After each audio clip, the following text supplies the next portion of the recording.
ہوتی آئی ہے اور آئندہ بھی ہوتی آئے گی۔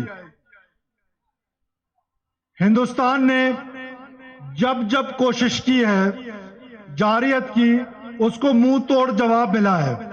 بالخصوص میں سمجھتا ہوں اس دفعہ جس دلیری کے ساتھ، جس فرمنس کے ساتھ، جس جرت کے ساتھ پاکستان کے سپہ سالار نے ہندوستان کا مقابلہ کیا ہے، بلوچستان کے لوگ آپ کے مشکور ہیں اور پاکستان کے لوگ آپ کا یہ احسان زندگی بھر نہیں بھول سکتے ہیں۔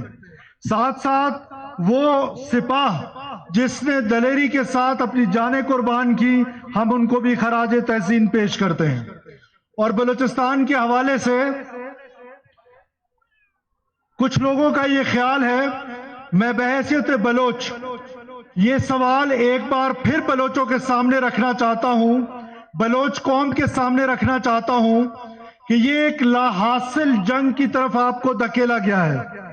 2-4 دن پہلے ایک نام نہاد ان کا لیڈر ایک پتھر کے پیچھے چھپ کے یہ کہہ رہا تھا کہ یہ قومی جنگ ہے۔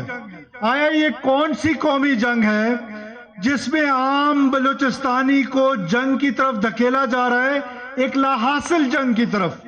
اگر آج بلوچ قوم بحیثیت بلوچ نہیں سوچے گی تو 10 سال بعد، 15 سال بعد، 20 سال بعد یہ سوچ ضرور ابھرے گی کہ یہ ایک لا حاصل جنگ میں جس طرح معصوم لوگوں کا قتل و غارت کیا گیا، معصوم مزدوروں کا قتل و غارت کیا گیا، معصوم بلوچوں کو مخبری کے نام پہ جس طریقے سے قتل کیا جا رہا ہے، یہ بلوچ روایات میں کہیں پر بھی نہیں ہے۔ یہ بلوچ روایات کے منافی ہے، یہ پشتون روایت کے منافی ہے، یہ بلوچستان کے رہنے والے لوگوں کے منافی ہے۔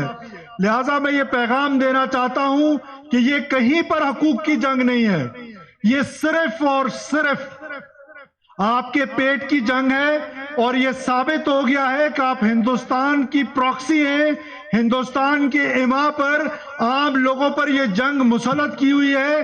اس جنگ کا اینڈ جو ہے وہ یقیناً ریاست پاکستان کی فتح ہے۔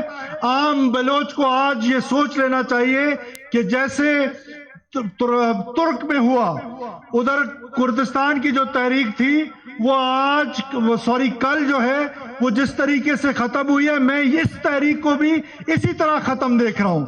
لیکن جتنا یہ تحریک طول پکڑے گی اتنا معصوم لوگوں کا قتل و غارت ہوگا۔ آپ کہہ رہے ہیں کہ یہ پنجابی جو ہیں وہ ایجنٹ مار رہے ہیں، آپ سے یہ ایجنٹ نہیں مارے جا رہے، آپ معصوم مسافروں کا قتل کر رہے ہیں، ان مسافروں کا جو بسوں پہ ٹریول کر رہے ہیں، جو بیچارے اپنے مزدوری کے لیے یہاں پر آئے ہیں۔ یہ کہاں کی روایت ہے؟ بلوچ تاریخ میں یہ ضرور لکھا جائے گا کہ آپ کا بلوچستان سے یا بلوچ سے کوئی تعلق نہیں تھا، آپ صرف دہشت گرد تھے۔ یہ پنجابیوں کا قتل نہیں ہو رہا، کوئی بلوچ پنجابی کا قتل نہیں کر رہا، بلکہ دہشت گرد جو ہیں وہ پاکستانیوں کو شہید کر رہے ہیں۔ میں اس پلیٹ فارم سے ایک بار پھر دعوت دیتا ہوں کہ جس کی ایما پر، جس کے زور پر تم نے یہ جنگ مسلط کی تھی، اس کا تو خود جو حال ہوا ہے 9 اور 10 مئی کو، وہ پوری دنیا کے سامنے اجاگر ہو چکا ہے۔ پوری دنیا کے سامنے اس کا غرور جو ہے وہ خاک پہ مل چکا ہے۔ تو جس کے زور پہ تم یہ جنگ لڑ رہے تھے اس کی یہ حالت ہے تو تمہاری کیا حالت ہوگی؟ میں جو پہلے دن سے کہہ رہا تھا، میں بلوچستان اسمبلی سے یہ کہہ رہا تھا کہ ابھی تک ریاست نے یہ جنگ شروع ہی نہیں کی۔ ریاست جب جنگ لڑتی ہے تو ایسے لڑے گی جیسے 9 مئی کی شب اور 10 مئی کی رات کو لڑی گئی۔ تو وہ لڑائی جب شروع ہوگی تو آپ کا نام و نشان نہیں ہوگا یہاں پر۔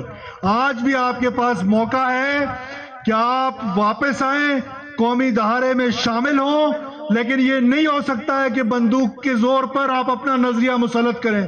بلوچستان کے لوگوں نے یہ فیصلہ کر لیا ہے کہ وہ بندوق کے زور پہ نظریہ مسلط ہونے نہیں دیں گے، چاہے کوئی بھی قربانی دینی پڑے۔ میں آخر میں ایک بار پھر آپ تمام لوگوں کا بے حد شکر گزار ہوں کہ آپ یہاں پر آج تشریف لے کر آئے، اور آج آپ نے یہاں سے تمام لوگوں کو یہ پیغام دیا کہ بلوچستان کے لوگ نہ صرف دلیر ہیں، غیرت مند ہیں، اور بلوچستان کے لوگ پاکستان کے ساتھ سیسا پلائی ہوئی دیوار کے ساتھ کھڑے ہیں۔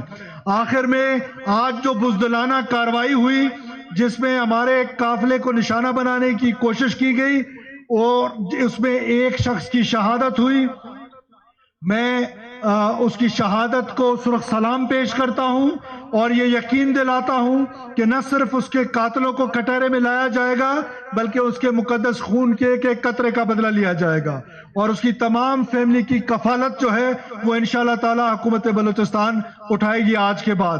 اور میں ایک بار پھر آپ سب لوگوں کا اس نعرے کے ساتھ کہ یہ بلند آواز میں یہ نعرہ لگائیں کہ پاکستان، افواج پاکستان، پاکستان. آپ سب کا بہت شکریہ.